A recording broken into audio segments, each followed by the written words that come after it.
Já habilitou a câmera, pessoal? Conosco? Então tá. Então Acho que vamos ainda lá não.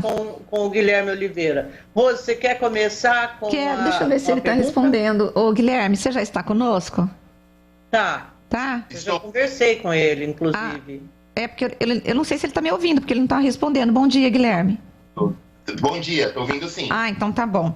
Bom, Guilherme, você participou aí de um trabalho, acho que foi com a Unesco, né, sobre a questão do racismo. Eu queria que você falasse um pouquinho primeiro sobre esse estudo, e aí a gente já entra nessa questão, e aí você já pode falar sobre o que é o racismo estrutural, essa coisa toda.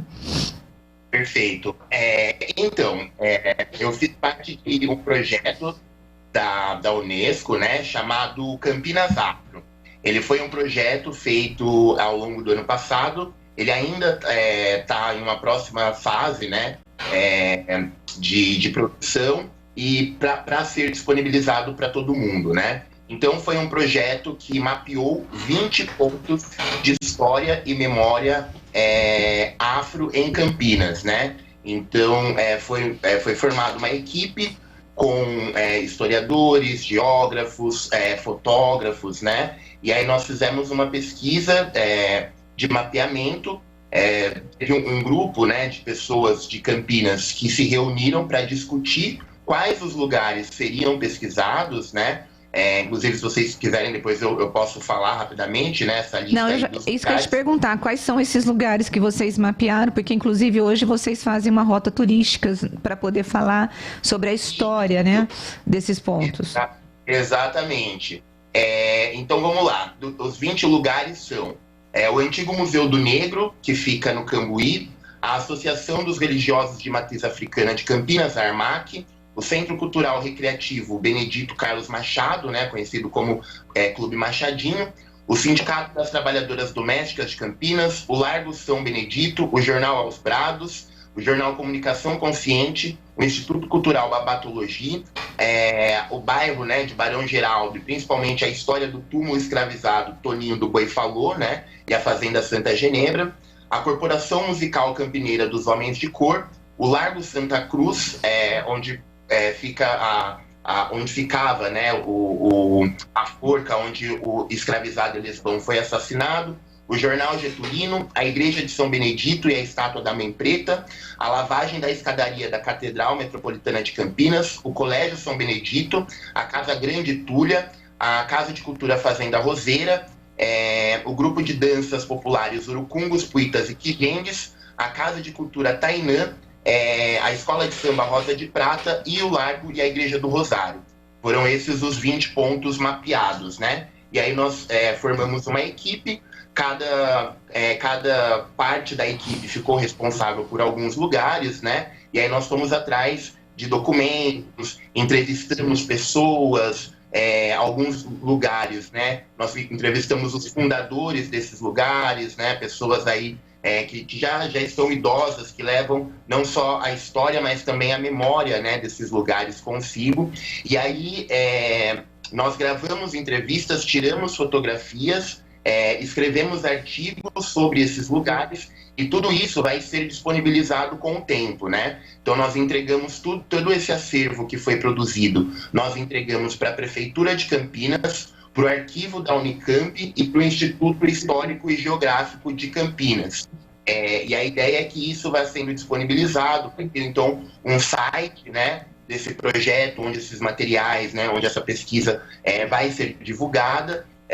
E além disso, né, a Prefeitura está com um projeto de construir um museu, né, de história e cultura afro em Campinas, e aí essa pesquisa também vai fazer parte do acervo desse museu. Agora, Guilherme, quando você falou que vocês levantaram documentos, fizeram entrevistas, né? Qual que foi o ponto de partida para vocês chegarem até esses locais? E o que assim, não de cada um, mas me fala de alguns, o que tem de mais relevante para vocês terem elencado esses locais como uma representatividade da cultura do negro? Legal. Então, a ideia, né, inicialmente partiu da Prefeitura de Campinas, né, por questões dos movimentos negros de Campinas e pessoas, né, de modo geral, da comunidade campineira, reivindicarem, né, mais representação de história e cultura afro, né, na cidade de Campinas. Por Campinas ser, historicamente, uma cidade que se desenvolveu a partir do trabalho de escravizados, né, desde o século XVIII, quando Campinas ainda chamava Vila de São Carlos, né, e até, enfim, o final da escravidão, Campinas ela foi construída pela população negra, né? Que é quase metade da população da cidade, inclusive. Então, tinha essa necessidade, né, de uma maior representação cultural, histórica, né, da população negra. Foi possível, né, disponibilizar uma verba, né, a prefeitura conseguiu uma verba e contratou a Unesco para fazer esse serviço, porque a Unesco tem um histórico de mapeamentos, né, de pontos de história, memória afro e coisas do tipo.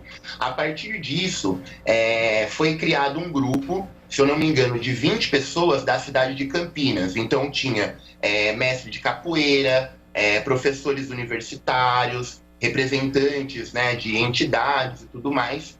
E essas 20 pessoas indicaram esses 20 lugares, né, que foram escolhidos. Foi feita uma votação e a partir disso que nós fizemos, né, as entrevistas, né, as pesquisas aí desses 20 lugares a partir dessa escolha do grupo.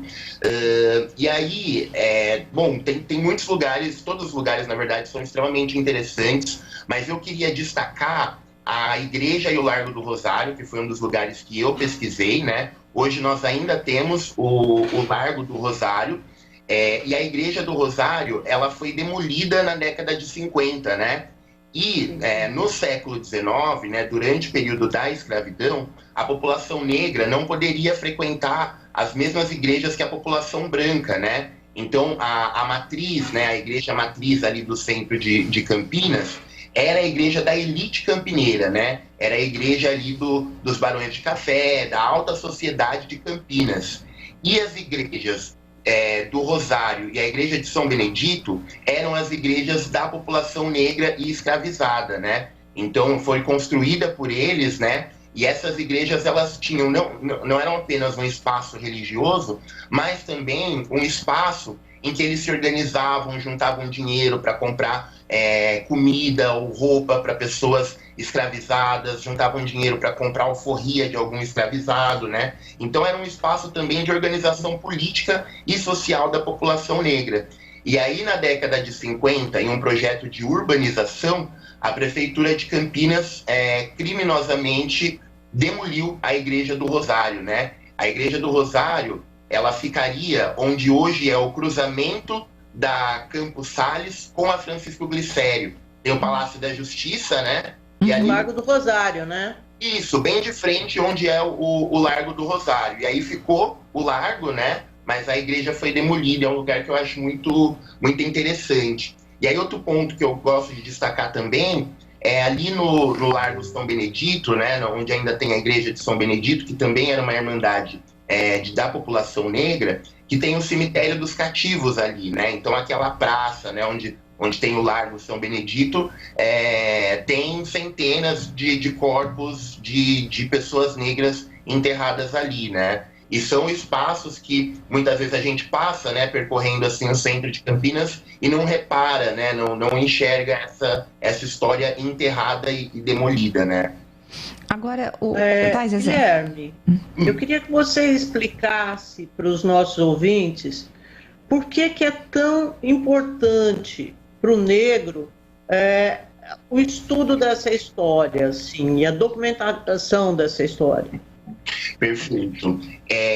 Bom, tem duas questões, né? Primeiro que a memória que uma cidade constrói, ela diz muito sobre quem ela está representando. Então, quando a gente anda por uma cidade, né, quando a gente anda por Campinas, a gente passa por uma série de ruas, de estradas, de avenidas, de praças, monumentos. Se você reparar, a maioria desses lugares levam o nome de pessoas brancas, principalmente homens brancos. Vamos pegar as principais avenidas do centro de Campinas, por exemplo. Moraes Salles, Campos Salles, Francisco Glicério, General Osório, enfim, é uma memória, né, os monumentos, as estátuas, os bustos, em sua maioria, que homenageiam homens brancos, né? E como eu estava falando agora de pouco, Campinas foi construída pela população negra. Então, mostrar a história, né, criar monumentos e coisas do tipo que homenageiem a população negra é também representar uma parte significativa da população de Campinas, né? E reconhecer como essa população foi importante para a construção de Campinas ao longo do tempo, né? Então essa é uma questão importante. A segunda questão é que, de modo geral, o Brasil é o país com a maior população negra fora do continente africano, né? Nenhum outro país do mundo, fora da África, Estados Unidos, Cuba, Haiti, Jamaica, nenhum outro país do mundo tem uma população negra tão grande quanto o Brasil fora da África. E, ao mesmo tempo, nós temos uma população negra grande, nós não conhecemos praticamente nada sobre história e cultura africana e afro-brasileira. Isso vai desde o período escolar, em que a gente vai para a escola e não aprende sobre impérios africanos, sobre reis e rainhas africanas, sobre sociedades africanas, e isso vai se perpetuando ao longo do tempo, né? E aí tem uma frase que eu gosto muito de um pensador chamado Marcus Garvey, que ele diz que um povo sem o conhecimento de sua história, origem e cultura é como uma árvore sem raízes. Então não tem como a gente falar da história, da cultura e da memória campineira sem falar também sobre o ponto de vista, né, sobre o protagonismo da população negra. E isso é extremamente importante, até mesmo para que pessoas negras possam ter orgulho das suas histórias, né? Que não somos simplesmente descendentes de escravizados, mas somos descendentes de pessoas que construíram política, que fizeram acontecimentos importantes, que tiveram uma ancestralidade. Então, são questões muito importantes que a gente ainda precisa trabalhar. Agora, Guilherme, quando a gente tem, por exemplo, esse trabalho que você desenvolveu com a Unesco, essa possibilidade do campineiro ou de qualquer outra pessoa visitar esses locais e conhecer a história, você vê isso como um empoderamento do negro na sociedade, ou nós estamos muito longe ainda do negro ter voz e esse racismo estrutural? Porque eu estava vendo, né, todos somos racistas, né? Fizeram essa pergunta e colocou sim por conta do racismo estrutural. Como que você vê o futuro em relação a essa questão do preconceito? Perfeito. E já puxando um gancho, né, em relação ao comentário e o que seria o racismo estrutural, basicamente entender que a sociedade brasileira ela se estrutura através do racismo.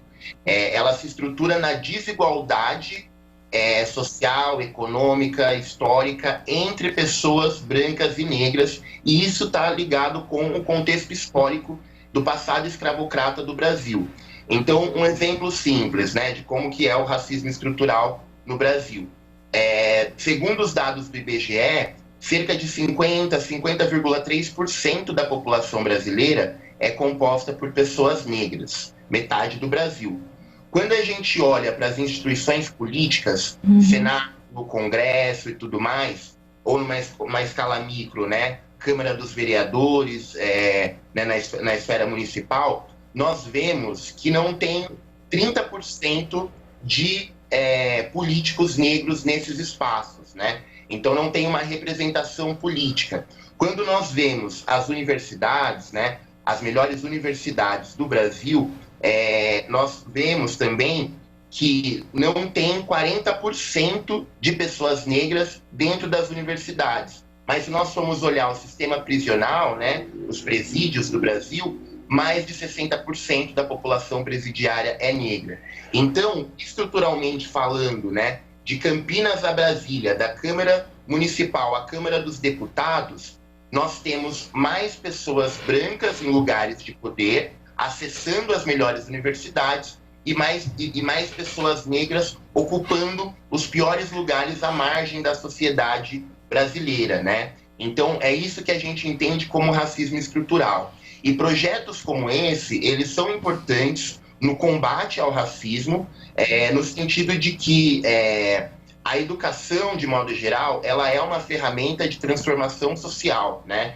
Então, a partir do momento que eu tenho um projeto que mostra para a sociedade o protagonismo da população negra na construção de Campinas, por exemplo, já é uma forma de falar, olha que bacana, olha que interessante as produções da população negra, a história, a cultura da população negra, porque uma parte significativa do racismo é a ignorância, é o desconhecimento, é a gente crescer estudando em sala de aula que a população negra simplesmente foi escravizada e que os negros são descendentes de escravizados, sem ter outras narrativas, né? Então eu acho que são ações importantes do combate ao racismo, mas ao mesmo tempo eu acho que tem uma série de medidas, né, pensando assim, como fazer para acabar com o racismo, né, ou se ele está diminuindo, eu acho que tem uma série de medidas que ainda precisam ser feitas, né? Então projetos como esse são fundamentais, ao mesmo tempo é necessário que nós possamos ter uma maior qualidade na educação básica para que mais pessoas negras consigam ir para as universidades,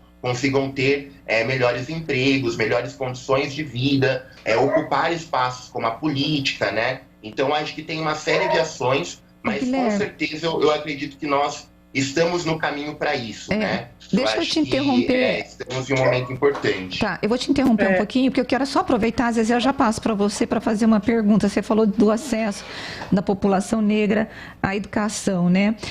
Qual que é a tua opinião em relação às cotas? As cotas, o que a gente diz o seguinte, que ela é uma forma de discriminação, mas seria uma discriminação positiva, porque ela atende aí e resolve um erro histórico do Brasil. Como que você vê as cotas raciais?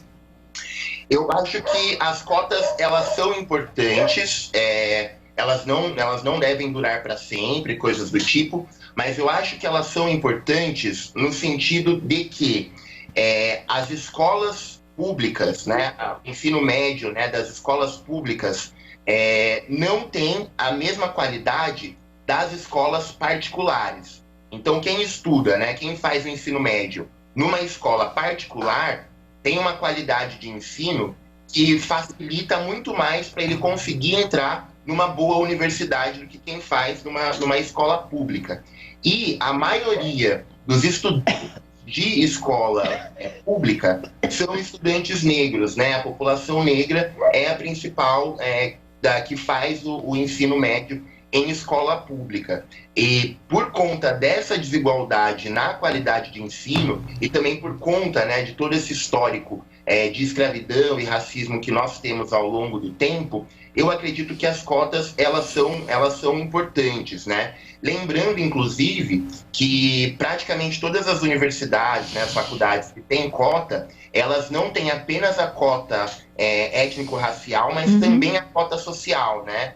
Então, mesmo pessoas brancas que estudaram em escolas públicas, elas também têm a oportunidade de ingressar através de cotas, né? Mas tem essa especificidade da cota étnico-racial por entender que mesmo uma pessoa branca pobre, em situação de vulnerabilidade, ela ainda assim, por ser branca, ela tem mais privilégios sociais e mais chances de alcançar alguns lugares do que a população negra, né? Mas a base, de fato, é uma imensa desigualdade socio-racial que nós temos aqui no Brasil, que ainda precisa ser resolvida. Então, no dia em que as escolas públicas, né, que as escolas estaduais tiverem a mesma qualidade de ensino das escolas particulares, aí a gente chega em um patamar que a gente nem precisa falar de cota, porque aí é uma corrida em que está todo mundo partindo do mesmo lugar, né? Mas é isso. A expectativa é de que todo mundo, a sociedade brasileira abrace essa bandeira de tornar a escola pública uma escola decente, como fizeram todos os outros países que conseguiram aí hoje se colocar em posições no mundo de destaque. Exato. Né? Ninguém deixou de conseguir isso, ninguém conseguiu isso, sabe, deixando a educação pública lá no chão, igual aqui no Brasil. É um absurdo isso. Exatamente. Mas Um assunto que desde, acho que uns 40 dias atrás, tomou conta de muitos debates. Antes disso, já havia também discussão acerca de racismo reverso. Mas quem trouxe esse assunto assim, de uma forma mais estridente foi o Antônio Risério, num artigo na Folha de São Paulo, que depois, meu Deus, virou caos aqui. Foi mesmo. Bom, a primeira pergunta é: você tem amigo branco, você gosta de branco, e o que você acha do racismo reverso? Não, tenho vários amigos brancos, né? Inclusive, eu sou de Vinhedo, e Vinhedo é uma cidade que tem muitas famílias italianas, né? Então, é uma cidade majoritariamente branca, né? E o racismo reverso, ele não existe, né? Ele não pode existir por questões históricas, né? Então, as pessoas, elas associam o racismo ao xingamento, né? Então, por exemplo, se eu, negro, xingar uma pessoa branca de, você é isso, você é, enfim, alguma coisa, né, do tipo branquelo, algo do tipo, aí as pessoas acham que isso é o racismo reverso, né? Mas, na verdade, não. O racismo, ele é uma estrutura social, econômica, política, historicamente construída, né? Então, por exemplo, esses dados que eu falei, né, do IBGE e coisas do tipo, né? O racismo, ele é tudo isso. O racismo é nós ligarmos a televisão e vermos que a princesa do filme infantil, até a mocinha protagonista da novela, são brancas, em um país que mais da metade da população é negra. Nós olharmos para os lugares, né, por exemplo, um hospital e tudo mais, e ver que tem mais médicos brancos, e enfermeiros, equipe de modo geral, de pessoas brancas, enquanto as pessoas que estão ali na segurança, na faxina, muitas vezes são pessoas negras. Então, se a gente invertesse isso, se eu ligar a televisão e eu ver que 80% do elenco da novela é negro e só 20% é branco, e os brancos ali da novela, eles estão fazendo algum papel depreciativo, né? O dia que eu abrir um livro de história e eu ver que 90% do livro de história vai falar de história da África, história indígena, e só 5, 10 páginas ali vai falar alguma coisa sobre a Europa, aí sim eu poderia dizer, olha, existe racismo reverso. Tá, mas me conta um negócio. Bom, eu morei nos Estados Unidos e havia lugares que a gente não podia ir. Tinha um bairro chamado, eu morava em Cleveland, e um bairro chamado East Cleveland, você não podia ir porque você era branco, né? E assim, a gente era alertado, inclusive por colegas que a gente tinha, eu tinha uma amiga muito legal, a Ross, ela morava em East Cleveland, aí ela foi o aniversário dela, e ela convidou a gente para ir, e falou, olha, mas o Marvin vai lá buscar vocês porque é perigoso para branco andar aqui nesse bairro. A gente não gosta de branco. Isso é real. Qual o nome que se dá para isso? E eu vejo aqui no Brasil esse movimento crescendo também. Isso que já existia lá há 30 anos e que agora me parece que está uma coisa muito mais forte, inclusive. Como é que a gente chama isso? Ô, Guilherme, a gente poderia falar de crime de ódio, porque racismo, né, ele demarca quando uma parte da população sofreu, como você explicou, uma exploração oficial da sociedade. Então, por exemplo, com a exploração do trabalho, segregação financeira, de moradia, perseguição, que foi exatamente esse exemplo que você colocou da novela e tal. Isso seria uma questão de ódio?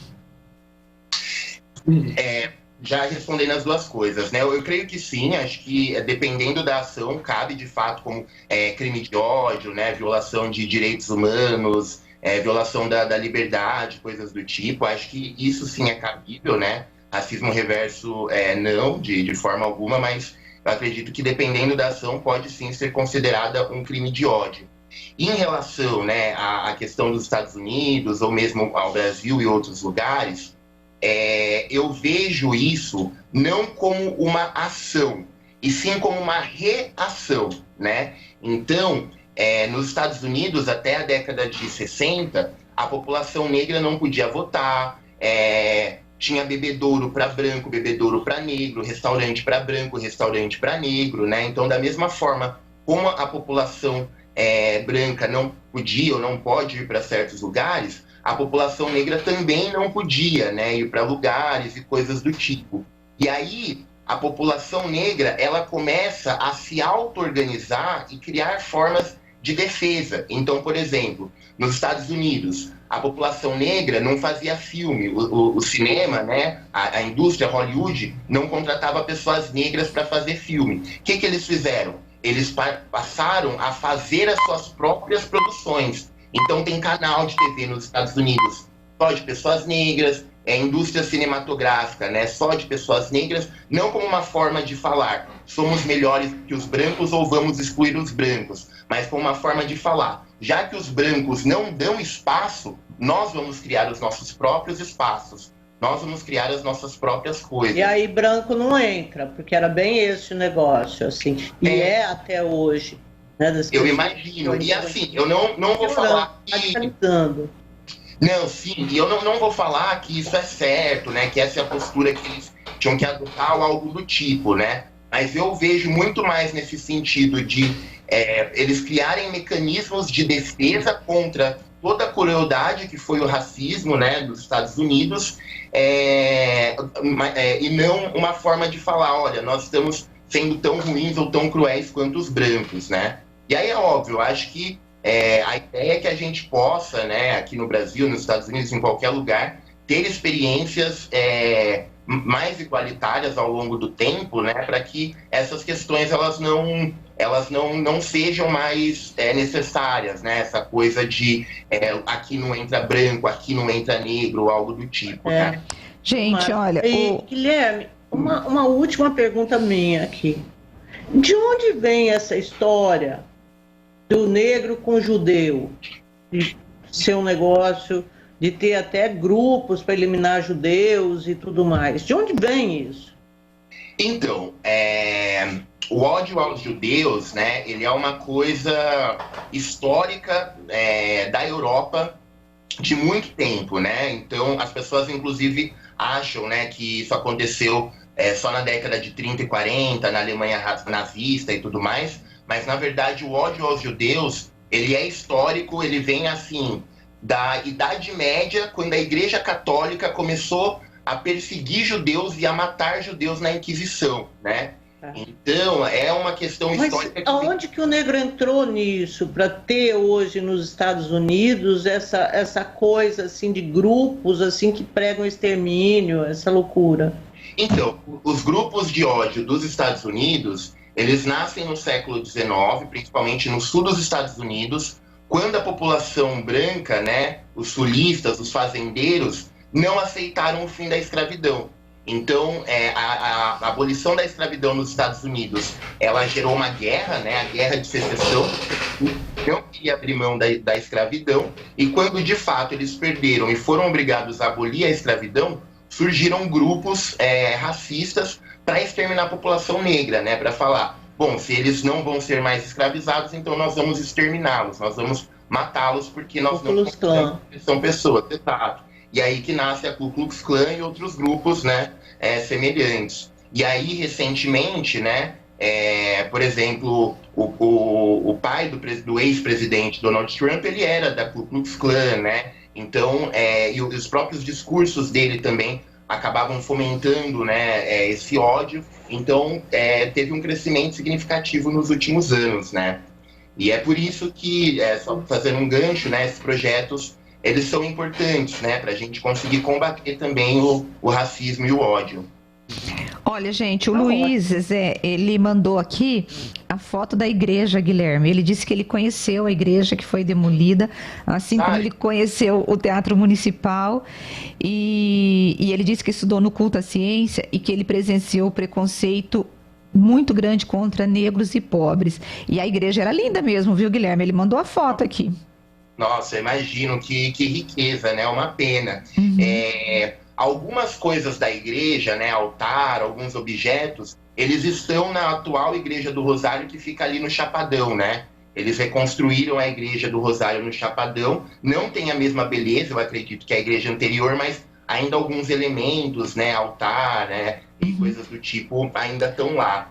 E aí, só puxando um gancho, né, em relação à igreja e o comentário do José, muito bacana, nós temos uma rota agora, né, de afroturismo que perpassa por esses lugares do centro, principalmente, né? Então, a gente vai até o Largo do Rosário, até a igreja de São Benedito e tudo mais, e a gente conta a história desses lugares, né? Conta a história do Cambuí, né? Quando o Cambuí ainda era um bairro majoritariamente negro, né? E aí é um projeto muito bacana. Dia 20 agora de março, né? Nós teremos inclusive a próxima rota. Quem quiser ir tá convidado. Agora, ok, bom, Guilherme, como que faz para poder participar dessa rota? Só para a gente terminar. Guilherme, Rose, porque nós temos de ir Sim, Luísa, Zezé, só que só para as pessoas saberem como faz para participar dessa rota. Perfeito. Então, é só acessar o Instagram, Rotas Afro, né? Lá no Instagram, Rotas Afro, tem um link e aí vocês se inscrevem, né? Ali no link. A gente tem Rota Afro em Campinas, a Júlia Madeira, que é a criadora do projeto, ela também tem a Rota Afro em Piracicaba, e aí é um valor acessível, né? De R$35, crianças até 9 anos não pagam, e é uma rota que dura aí 2 horas e meia percorrendo lugares do centro de Campinas. Então, quem quiser participar, Rotas Afro no Instagram, dia 20 de março é a nossa próxima rota. A joia, Guilherme, eu quero te agradecer muito por ter participado conosco hoje. Muito obrigada, viu? Tenha um bom dia e uma boa semana.